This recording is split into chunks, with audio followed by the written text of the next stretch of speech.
மாத்தி யோசிச்சேங்க. திருந்திய நெல் சாகுபடியில் வெற்றி கண்ட விவசாயி எம் ஜெகநாதன். இவர் திருவாரூர் மாவட்டம் மன்னார்குடி தாலுகா வடுவூர் மேல்பாதி கிராம விவசாயி ஆவார். இவர் பாரம்பரிய முறையில் 30 ஏக்கர் நிலத்தில் 15 ஆண்டுகளாக நெல் விவசாயம் செய்து வருகிறார். திருவாரூர் வேளாண்மை துறையின் வழிகாட்டுதலின் பேரில் புதிய தொழில்நுட்பமான திருந்திய நெல் சாகுபடியினை மேற்கொண்டு வரும் இவருக்கு நெல் விதை குறைவாக விடுவதுடன் தூர்கள் எண்ணிக்கை அதிகமாக கிடைப்பதாகவும், நடவு இயந்திரம் கோனோ வீடர் களைக்கருவியை பயன்படுத்துவதன் மூலம் களைகளை எளிதாக கட்டுப்படுத்தி அதிக மகசூலை ஈட்டி தன் வாழ்வாதாரத்தினை பெருக்கிக் கொண்ட இவரின் அனுபவங்களை நம்மிடம் பகிர்ந்து கொண்ட போது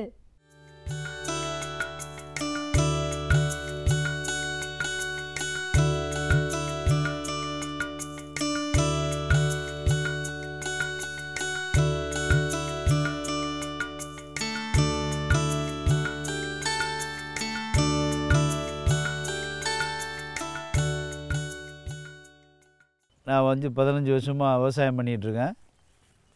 அதுக்கு முன்னாடி இல்லாமல் இப்போ எல்லாம் கொஞ்சம் தொழில்நுட்ப முறையில் திருந்திய நெல் சாகுபடி செஞ்சிகிட்ருக்கோம். அதில் நெல் குறைவாகவும் விதை விடுறோம். அதோடு இல்லாமல் ஆள் செலவு கம்மியாகுது. எங்களுடைய இதில் ஈல்டு இதில் தூரெல்லாம் எண்ணிக்கை இல்லாத தூர், அதாவது நான் 50லேருந்து 90 தூர் வரலையும் வருது. அதனால் திருந்திய நெல் நான் 4 ஆண்டுகளாக செஞ்சிட்ருக்கேன். இப்போ நான் மிஷினரிஸ் வாங்கியிருக்கேன். அதில் நடவு மிஷின் வாங்கியிருக்கேன். அதிகமான மகசூல் வருது. நான் கிட்டத்தட்ட ஒரு 15-30 ஏக்கர் விவசாயம் பண்ணிகிட்ருக்கேன். எங்கள் அப்பா காலத்தில் எல்லாம் நல்லா பண்ணிகிட்டு இருந்தாங்க. நானும் அதை கடைப்பிடிச்சி பண்ணிகிட்ருக்கேன். அதேமாரி இப்போ இந்த களப்பரியெல்லாம் நமக்கு அதுக்கு முன்னாடியெல்லாம் 100 உழுகி 5 ஆள் 10 ஆள்னு பிடிக்கும். இப்போ இந்த திருந்திய நெல் கலப்பை கோணாவரெல்லாம் ஓட்டுறோம். அதில் நமக்கு ஒரு ஆள் 2 ஆள் இப்படி இதோட குறையுது.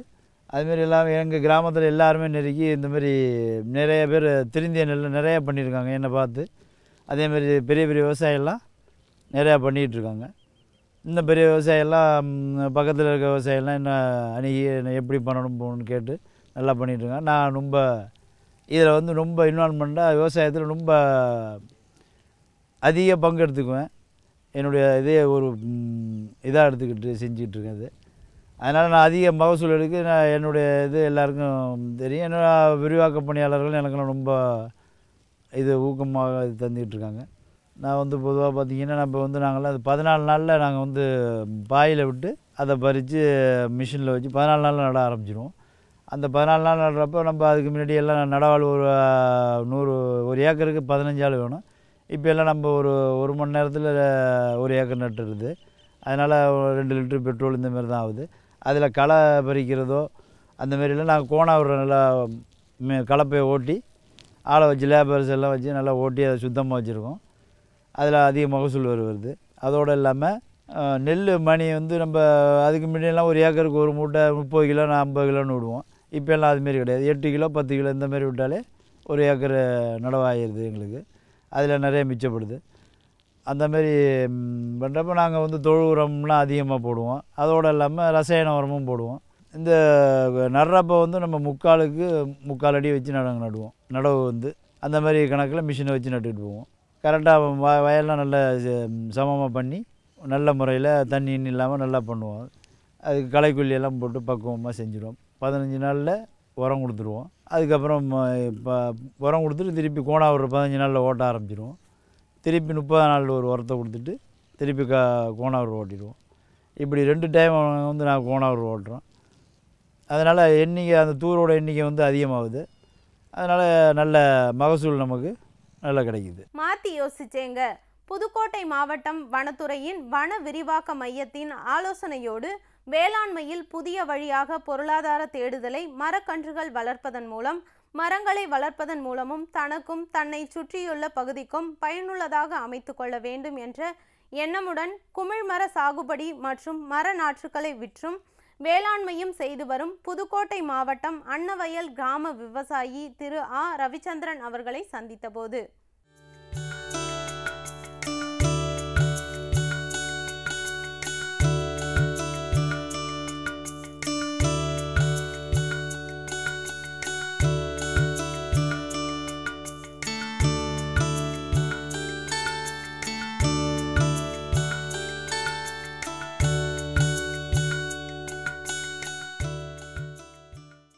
இந்த குமிழ் மரம் வந்து எப்படி நான் வளர்க்குறதுக்கு ஆசைப்பட்டேன்னா, நான் கேரளாவுக்கு சென்றிருந்தேன். அங்கே போய் பார்க்குற பொழுது இந்த மரத்தை பார்த்தேன்.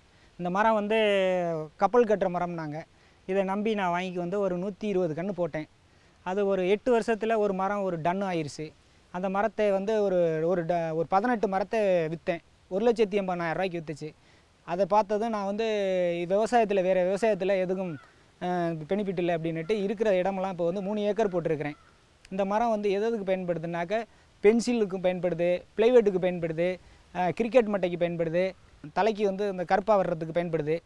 இந்த மரம் வந்து ரொம்ப விலை உயர்ந்த மரம்.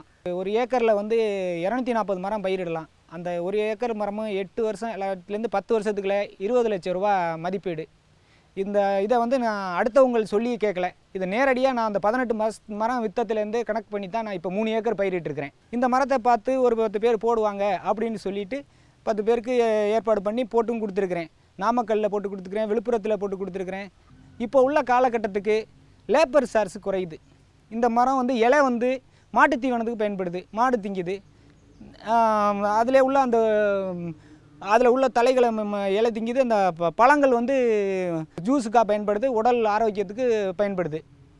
இதனால் இந்த மரத்தை வந்து இது மாதிரி 10 பேர் செய்வாங்க அப்படின்னு நான் எதிர்பார்த்துக்கிட்டு இப்போ எல்லாருக்கிட்டையும் சொல்லிக்கிட்டு தான் இருக்கிறேன். ஆனால் ஒரு 10-20 விவசாயிகளுக்கு நான் போட்டு கொடுத்து நான் போய் பார்வையிட்டுக்கிட்டு இருக்கிறேன். இப்போ போட்டிருக்கிற மரமெல்லாம் இன்னும் ஒரு 5 வருஷத்தில் எப்படி பார்த்தாலும் ஒரு 40-50 லட்சம் ரூபாய்க்கு விற்பேன். இடையில வந்து ஒரு 3 வருஷத்துக்கு பயிரிடலாம். அது பக்கத்தில் போட்டிருக்கேன் சின்ன கன்று. அதுக்குள்ளே வந்து மாட்டு தீவனத்துக்குன்னு கீழே உள்ள அந்த மாட்டு பயிர் போட்டிருக்கிறேன். அது மாதிரி ஒரு 3 வருஷத்துக்கு வந்து இதில் பயன்பட்டுக்கலாம். அதனால் இந்த மரத்தை எல்லாரும் வளர்க்கணும், எல்லாரும் பயன்படணும்னு ஆசைப்பட்டு தான் நான் வந்து எல்லாருக்கும் சொல்லிக்கிட்டு இருக்கிறேன். இதுக்கு வந்து மருந்து அடிக்க வேண்டியது இருக்குது. இந்த மருந்து வந்து ஒரு 3 வருஷத்துக்கு நம்மளை தொட்டு தான் வளரும். 3 வருஷத்துக்கு தான் தண்ணி தேவைப்படும். அப்புறமா அது இயற்கையை சூழ்ந்து வாழ்ந்துக்கிறோம். அது 3 வருஷத்துக்கு அவசியம் தண்ணி தேவை. இதை வந்து எல்லா இடத்துலையும் பயிரெல்லாம் ஓரளவு கல்லுத்தரை இல்லாத இடத்துக்கெல்லாம் பயன்படலாம். மணல் சார்ந்த செம்மண் இதுகெல்லாம் பயன்படலாம். இந்த மருந்து என்ன மருந்து அடிக்கலாம்? மானக்கொட்டபாசு ஏதாவது பூச்சிக்கொல்லி மருந்துகளை ஒரு 3 வருஷத்துக்கு ஒரு 3 மாதத்துக்கு ஒரு ட்ரிப்பு தெளித்தா போதும். இதனால் இது கிடையாது, அதிகமான செலவு கிடையாது, நல்ல வருமானம். மாற்றி யோசிச்சேங்க.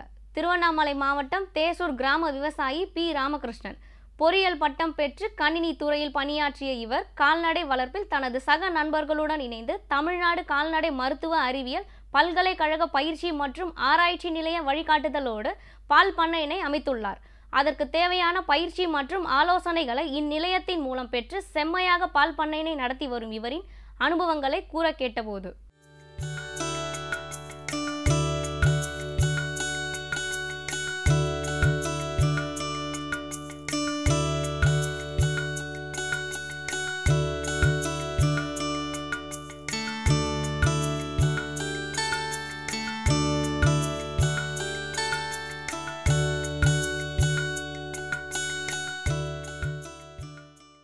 நான் வந்து இப்போ பார்த்தீங்கன்னா பிஇ கம்ப்யூட்டர் சயின்ஸ் முடிச்சுட்டு நாங்கள் ஃப்ரெண்ட்ஸ் ஒரு 3 பேர் சேர்ந்து இந்த பால் பண்ணையை ஆரம்பிச்சிருக்கோம்.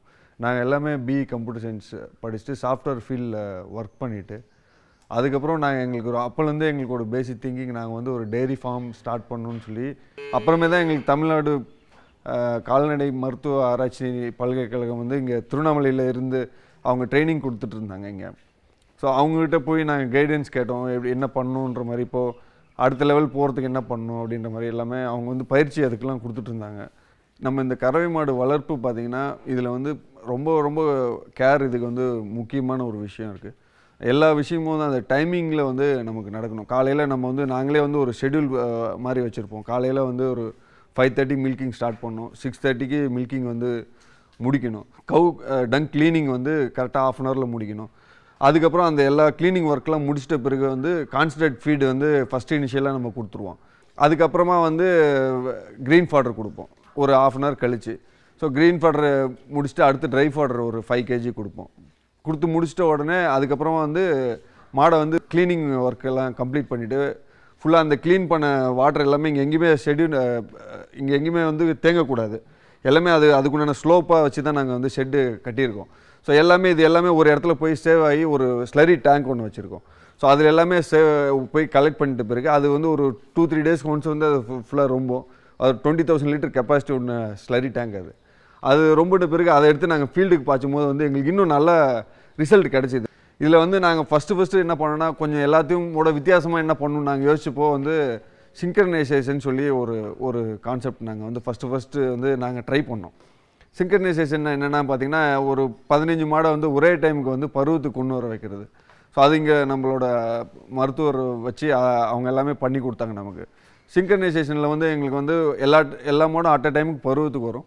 அதை ஒரே நாள்லேயே வந்து எல்லா பாட்டுக்கும் வந்து நாங்கள் வந்து சென ஊசி போட்டுட்டு அதுக்கப்புறமா திருப்பியும் வந்து அது இன்கேஸ் அது ஒரு 2 மாதம் கழித்து திருப்பி செக் பண்ணுவோம் எந்தெந்த மாடெலாம் வந்து செனை ஆயிடுச்சின்னு சொல்லிட்டு.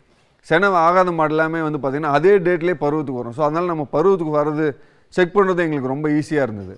ஸோ அதுமாரி தான் நாங்கள் வந்து கன்சிஸ்டண்ட்டாக பண்ணிட்டு வரோம். இப்போ இந்த 1.5 வருஷத்தில் நாங்கள் வந்து எல்லா மாடுமே வந்து ஆல்மோஸ்ட் வந்து சென்னைக்கு கொண்டு வந்துடுவோம். அப்படி வராத அனிமல்லாம் நாங்கள் உடனே வந்து விற்றுருவோம்.